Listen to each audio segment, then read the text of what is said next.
When it comes to Pennsylvania's gas tax, which is just under 58 cents, that pays for about 75% of Pennsylvania's motor license fund. That helps keeps highways like I-83 behind me open for business. But there are a lot of concerns about the longevity and usability of this gas tax in the future, especially at a time when it's already one of the highest in the nation.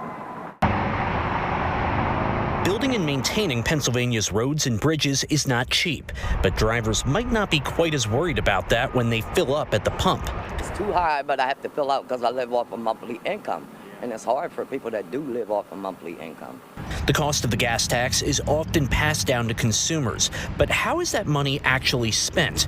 For every gallon of gas, roughly 37.7 cents collected under the gas tax goes toward PennDOT. Municipalities get 10.2 cents, and Pennsylvania State Police gets about 4.1 cents. Change is never easy anywhere. Change is certainly not easy in Pennsylvania. PennDOT Executive Deputy Secretary Larry Shiflett says increased remote work and use of electric or fuel-efficient vehicles has contributed to a general decline in gas tax revenue over the years. More than $3.5 billion is projected in this budget year. Shiflett says alternatives need to be explored, including at the federal level.